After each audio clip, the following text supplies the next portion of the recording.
Dans l'épisode d'aujourd'hui, nous allons vous présenter une forme universelle qui convient à toutes les mains. Si vous n'avez pas encore prolongé vos ongles, commencez par l'ovale. Bonne chance. Je m'appelle Laetitia et vous êtes sur une chaîne dédiée à toutes les prothésistes ongulaires. Aujourd'hui, nous allons nous attaquer à une forme des plus naturelles, celle souvent apprise dans les salons et celle qui vous sera très utile si vous êtes au début de votre apprentissage, c'est l'ovale. Pour prolonger les ongles, nous allons utiliser du cleaner, du primer, acide ou sans acide selon la plaque ongulaire que nous aurons à traiter, de la Perfect Base ou protéine comme alternative, de l'Easy Shape Light Rose, du Wet Look, du nettoyant Super Shine ou du sérum protéiné. Pour matifier et limer les ongles, nous allons utiliser une lime 100-180 en version classique et en version slim, ainsi qu'un polissoir 180-220. Pour construire les ongles, nous utiliserons le pinceau à gel numéro 6. Nous désinfectons nos mains, nous attendons que la préparation s'évapore, nous mettons des gants, désinfectons les mains de la cliente et passons à la préparation de l'ongle. Pour préparer les cuticules, nous allons utiliser la fraise numéro 9. Nous réglons la fraise à 15 000 tours car les cuticules sont très délicates et il n'y a pas beaucoup d'épithélium à enlever.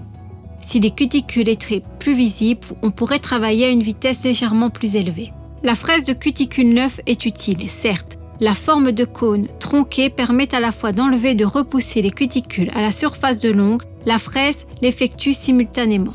Il est important de tenir la fraise à plat car un angle trop élevé risque d'endommager les ongles.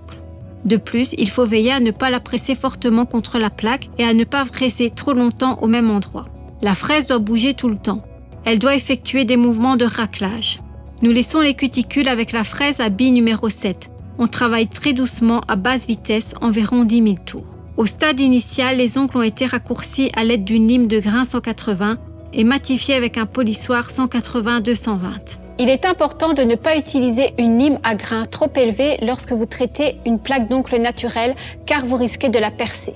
Les ongles ainsi préparés sont rincés avec du cleaner et reçoivent une couche de primer. Dans notre cas, on met du primer sans acide. Ensuite, nous faisons pénétrer une petite quantité de Perfect Base et durcir pendant 60 secondes. Si la couche collante est trop épaisse après durcissement, on l'enlève avec un coton sec. Ainsi, à l'étape suivante, le gel ne glissera pas sur la surface de l'ongle. Maintenant, nous passons au chablon. Il faut déterminer l'angle de fixation du chablon en fonction de la forme que nous souhaitons obtenir. Dans le cas de l'ovale, cet angle sera similaire à celui de la menthe, c'est-à-dire ici, la forme sera légèrement tombante par rapport à l'axe du doigt. N'oubliez pas que l'angle dépend de la manière dont les ongles poussent naturellement. Ici, nous avons une plaque des plus courantes, celle souvent rencontrée dans les salons, une plaque qui est droite. Encore une fois, la plaque pousse droit. Le chablon descend légèrement, très légèrement par rapport à l'axe du doigt. Les ongles poussent droit. Notre objectif est que les deux bouts de l'ongle soient à la même hauteur. Nous imaginons donc une lime allant des cuticules à l'extrémité et plaçons le chablon de la sorte. Notre ongle a une longueur entre les niveaux 1 et 2. Nous avons donc placé le chablon de sorte à ce que la pointe soit à la hauteur des cuticules.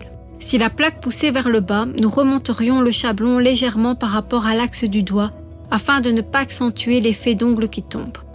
Ici, il faut veiller encore à ce que les deux bouts de l'ongle soient autant que possible à la même hauteur.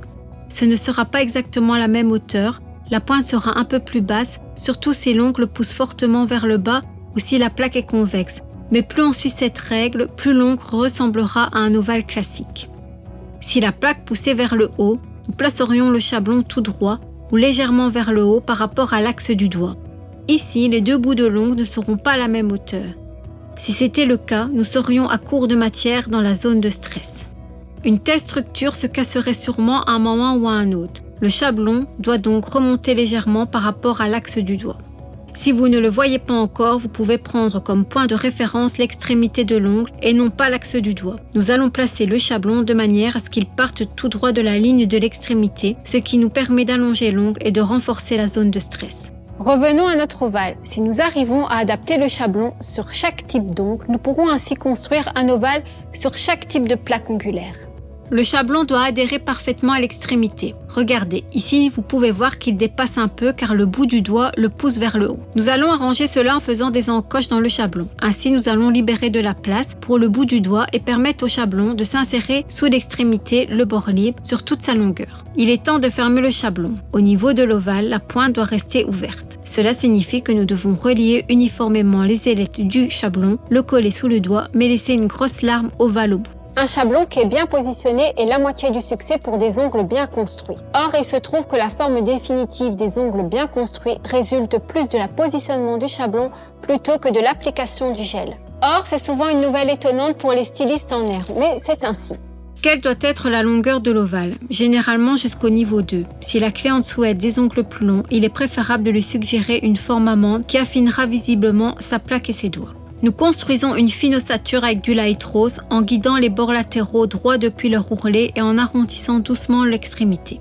Nous utilisons le pinceau 6, nous le retournons durant la construction des bords pour pousser le gel sans l'étirer. Ainsi, il est plus facile d'obtenir des bords lisses et non une ossature rugueuse. Nous égalisons la surface par des mouvements doux et nous laissons durcir pendant 30 secondes, puis nous enlevons le chablon. Nous arrivons maintenant à la construction. Nous prenons une petite quantité de produit et l'étendons jusqu'aux cuticules avant d'étaler le produit sur toute la surface de l'ongle. C'est une bonne astuce, surtout pour les débutantes pour éviter de déborder sur les cuticules. Ensuite, nous prenons un peu plus de produit, l'appliquons sur un tiers de la hauteur de la plaque ongulaire et commençons à le répartir uniformément sur toute la longueur de l'ongle en zigzagant de droite à gauche et de gauche à droite, tout en descendant vers le bas de l'ongle.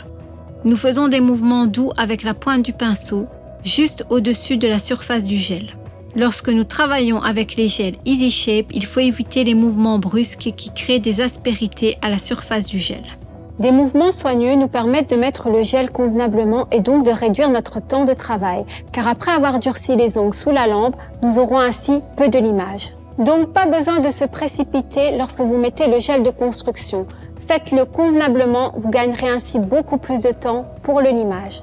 Nous mettons l'ongle construit dans la lampe pendant environ 10 secondes. Nous resserrons doucement les ongles sur la ligne de stress et nous les remettons dans la lampe pour 30 secondes supplémentaires. Le but de la pince est de renforcer la structure des ongles et de les affiner. N'oubliez pas que nous serrons la partie prolongée et non pas l'ongle naturel. Attention, si le tunnel est trop serré, cela peut endommager la plaque. Si lors du serrage, ce mouvement est douloureux pour votre cliente, alors c'est qu'on s'y prend mal. Le tunnel est nécessaire pour construire l'ongle. Mais attention, il ne doit pas faire mal. Et autre chose importante, vous pouvez également créer le tunnel en mettant correctement votre chablon. Si vous souhaitez savoir comment procéder, écrivez-le dans vos commentaires et nous réaliserons un épisode spécial pour vous. En regardant les ongles en haut, nous limons les parois latérales parallèlement les unes aux autres et nous arrondissons doucement le bord libre. On peut dire qu'à ce stade, nous définissons les limites de notre ongle. Ensuite, nous limons la ligne au niveau des cuticules. Nous tenons la lime légèrement inclinée de sorte à obtenir une lime de pointe fine et de ne pas endommager la plaque naturelle. Nous arrivons à l'apex, c'est le sommet du faux ongle. Il doit être compris entre un tiers et la moitié de la longueur de l'ongle naturel. L'angle d'application de la lime est très important pour l'apex. Pour cette longueur de l'ovale, la lime doit être tenue à un angle d'environ 30 degrés. Avec la lime à plat et sans interruption, nous limons la partie supérieure de l'ongle, de l'apex jusqu'à l'extrémité. Nous arrivons aux parois latérales, c'est-à-dire à la surface de l'ongle, vue de côté, qui se situe entre la crête et les lignes latérales. Nous guidons la lime en arc, sans mouvement droit. Si nous limions tout droit, nous obtiendrons une pente, un auvent, une tuile et non pas une belle courbe. Il est temps de limer. Nous commençons par limer la forme, donc c'est-à-dire la forme vue de face.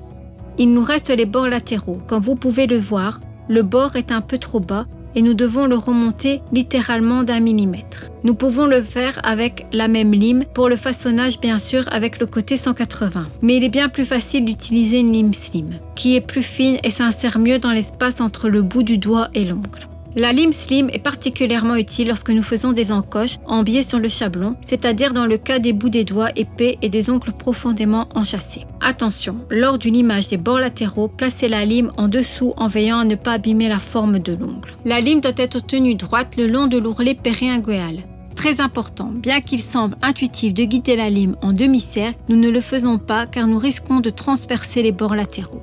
Même si la forme a l'air correcte, sa structure sera affaiblie et pourra être cassable après quelques semaines, voire quelques heures, ou même quelques jours. Ce n'est pas souhaitable.